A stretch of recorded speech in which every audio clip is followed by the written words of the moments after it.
Mesdames et messieurs, bonjour à toutes et à tous. Shalom chez vous.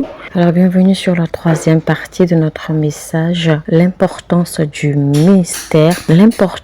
ministère angélique avec le prophète Lovi Elias. Vous ne pouvez pas rencontrer un ange ou croiser un ange et demeurer pareil. Vous ne pourrez jamais avoir un contact avec un ange et demeurer pareil. Et ceci est votre héritage. Ceci est votre héritage parce qu'il y a des esprits que Dieu a prédisposés pour le servir. Et ces esprits, ce sont les anges pour rendre ministère. Et donc, puisque vous avez Christ, Christ et vous, vous fassiez un. Donc, puisque vous avez Christ, Christ et vous, vous faites un. Et donc, tout ce que Christ possède, vous possédez. Tout ce qui appartient à Christ vous appartient également.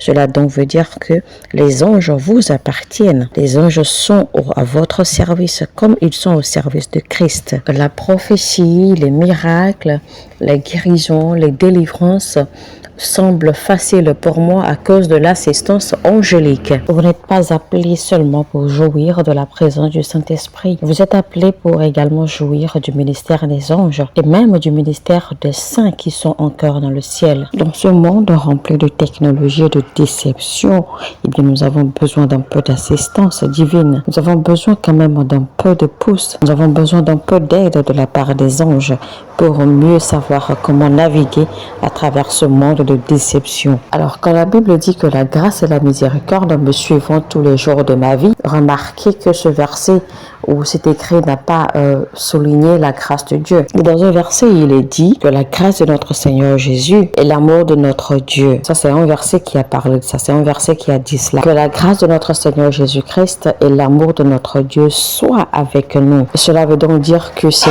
deux expressions sont séparées. Donc, quand l'écrit dit, quand l'expression dit la grâce et la miséricorde de Dieu me suivront tous les jours de ma vie, en fait, ça parle ici des esprits. Ça parle ici d'êtres spirituels qui nous suivront. Et donc, en réalité, ça parle des anges. Donc, cette grâce et cette miséricorde dont l'expression parle des anges, parle des êtres spirituels, des êtres angéliques qui doivent nous suivre. Alors, quand il parle, on sait que la miséricorde de Dieu existe, la miséricorde divine où Dieu ne fait miséricorde par compassion. Mais ici, il dit la grâce et la miséricorde me suivront.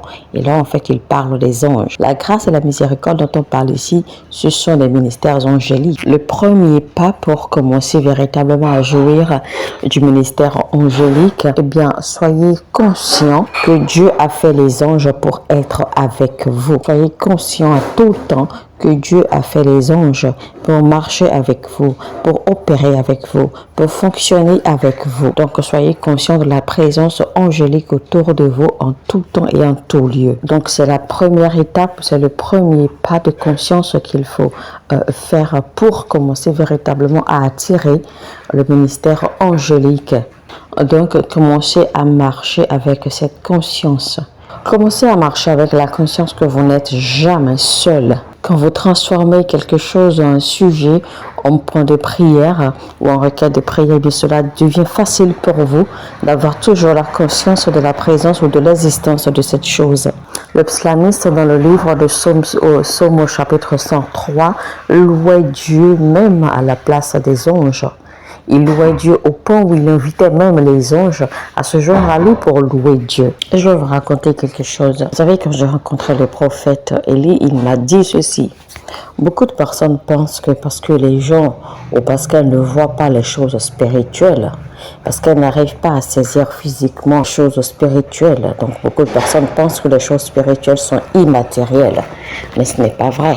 La vérité, c'est que plus vous êtes conscient des réalités spirituelles, plus vous êtes conscient des choses spirituelles, plus vous prenez conscience des réalités spirituelles, plus vous êtes conscient des réalités spirituelles, des choses spirituelles, plus ces choses spirituelles deviennent tangibles à votre appréciation, deviennent tangibles à votre utilisation et à votre besoin et à votre satisfaction. Je sais que certaines personnes qui écouteront ce message penseront certainement que je suis en train de me vanter, mais ce n'est pas vrai. Si vous lisez bien vos écritures et que vous avez la compréhension et la révélation qu'il faut, vous verrez que tout ce que je dis en fait se trouve dans les écritures. Moïse n'a-t-il pas visité Jésus-Christ? Dire que Jésus-Christ n'a-t-il pas rencontré Moïse et Élie sur la montagne? Toutes ces choses sont bien écrites, bien détaillées dans vos écritures, dans les versets bibliques. Le problème, c'est que c'est parce que vous ne connaissez pas ces choses que vous les trouvez bizarres quand on en parle, que vous les trouvez bizarres quand on les révèle, ou quand on vous les enseigne. Parfois même, vous avez beaucoup de mal à croire à ces choses quand on vous les enseigne. Vous savez, la Bible appelle ces choses où des personnes comme nous qui avons, par la grâce de Dieu, accès aux choses spirituelles, accès aux révélations spirituelles. La Bible les appelle l'esprit des justes qui a été rendu parfait. L'esprit des justes qui sont rendus parfaits. Donc, comme je l'avais dit auparavant, vous n'êtes pas appelé seulement pour jouir du ministère du Saint-Esprit ou de la présence du Saint-Esprit. Vous êtes appelé pour également jouir du ministère des anges, c'est-à-dire de la présence des anges et également de la présence et de l'assistance des saints qui sont encore dans les cieux. La Bible nous fait comprendre que l'esprit du prophète est assujetti au prophète. Si vous êtes véritablement un prophète de Dieu, si vous êtes né prophète de Dieu, il n'y a pas de raison, rien ne peut retenir cela, rien ne peut empêcher cela. Les anges viendront à vous forcément. Ils viendront à vous même sans être invités, ils viendront à vous juste pour vous enseigner certaines choses, pour vous ouvrir à certaines connaissances. Vous savez, une fois avant la construction de notre église, j'étais en plein ministère, en ligne, en direct, quand soudainement je vois notre patriarche Abraham qui m'apparaît là en direct dans le culte, il apparaît. C'est alors qu'il me dit que c'est le moment maintenant de se lancer dans l'œuvre de Dieu. C'est alors qu'il me dit qu'il me donne la grâce maintenant, la grâce dont j'ai besoin pour aboutir ou pour atteindre, pour accomplir les choses qu'il faut au prochain niveau. Et alors, il disparaît après cela. Après cela, mon frère, qui est également prophète, est allé me rendre visite. Alors, il s'est rendu dans le même pays où j'étais. Quand j'ai vu l'apparition de notre patriarche Abraham, il s'est assoupi et le père Abraham lui est apparu également. Donc, le père Abraham lui est apparu et lui dit, va voir ton frère et demande-lui de prier pour toi, afin qu'il puisse te donner une part ou une portion de ce que je lui ai donné. Parce que moi, je ne peux pas te le donner directement. C'est alors que mon frère a couru vers moi. Il m'a dit, viens de voir le père Abraham. Il m'a dit de te voir pour que tu me donnes ce qu'il t'a donné. Marcher dans l'esprit, vivre dans l'esprit est la meilleure chose. C'est la plus belle chose qui puisse arriver à un être humain. Soyez toujours conscient de la présence des anges et impliquez toujours les anges dans vos prières. Commencez à mentionner la présence des anges dans vos prières. Chaque fois que vous priez, chaque fois que vous vous adressez à Dieu, chaque fois que vous communiquez avec Dieu, chaque fois que vous rendez grâce, rappelez-vous toujours la présence des anges. Remerciez toujours Dieu pour la présence des anges, pour leur ministère, pour leur assistance. N'oubliez jamais les anges, n'oubliez plus jamais les anges dans vos prières, dans vos actes, dans vos actions, dans votre interaction avec Dieu, avec le Saint-Esprit, etc. Ne les oubliez plus jamais. À partir de maintenant, faites toujours mention des anges, de la présence des anges autour de vous. Plus vous serez conscient de leur présence, plus ils deviendront tangibles à votre toucher ou à votre portée. Deuxièmement, mettez de l'ordre dans votre vie. Mettez de l'ordre dans votre vie de la meilleure façon dont vous pouvez. Assurez-vous que l'un des 7 esprits de Dieu vous habite, c'est-à-dire l'esprit de la crainte de Dieu. Assurez-vous d'avoir la crainte de Dieu, parce que c'est l'une des clés ou la clé principale qui activera la présence des anges autour de vous. Les anges ne vous visiteront pas juste une fois en passant, parce que si vous avez vraiment la crainte de Dieu qui demeure en vous, les anges de Dieu viendront et ils viendront en quantité au fur et à mesure. Ils viendront et ils se plaisiront autour de vous. Parce que vous ne pouvez pas activer le ministère des anges et vous ne pourrez pas jouir du ministère des anges tant que vous ne devenez pas, tant que vous ne posez pas des actes volontaires, des actes intentionnels par rapport à cela. Faites tout possible pour toujours plaire à Dieu dans vos actions autant que vous pouvez. Résistez aux tentations autant que vous pouvez, même si parfois vous tombez. Rassemblez vos forces, relevez-vous et demandez toujours à Dieu de vous donner la grâce, que Dieu vous assiste à maintenir le cap, que Dieu vous assiste à être ferme. Faites tout possible pour mettre de l'ordre dans votre vie et dans tout ce que vous faites. Ne vous comparez pas aux autres et n'essayez pas de faire comme tout le monde. Soyez vous-même, parce que votre voyage sur terre n'est pas pareil au leur. Votre destin n'est pas pareil au leur.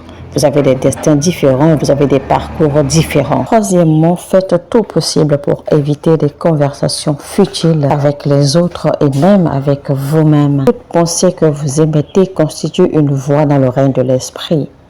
Vos pensées peuvent être lues dans le règne de l'esprit. Vos pensées peuvent être décodées.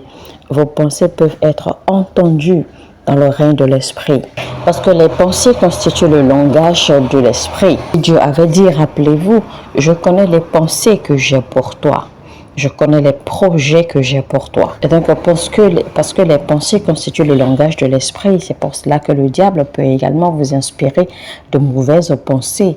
Et en vous inspirant de mauvaises pensées, en fait, c'est une façon pour lui de communiquer quelque chose, de vous communiquer quelque chose, histoire de voir votre réponse ou votre réaction. C'est pour cela que quand Pierre s'est écrié à Jésus-Christ, tu ne mourras pas. Comment peux-tu dire que tu mourras sur la croix? Tu ne mourras pas, maître. C'est pour cela que Jésus-Christ l'a réprimandé immédiatement en criant « Arrière de moi, Satan !» Parce que Jésus-Christ savait pertinemment que ce n'était pas Pierre qui émettait les pensées, mais que c'était plutôt Satan qui émettait les pensées au travers de Pierre. Parce que souvenez-vous, que c'est Pierre qui a dit, c'est Pierre qui a su reconnaître qui Jésus-Christ était. C'est Pierre qui a su dire que Jésus-Christ était le Fils de Dieu. Ne faites même pas à votre propre égard des pensées négatives ou des paroles négatives.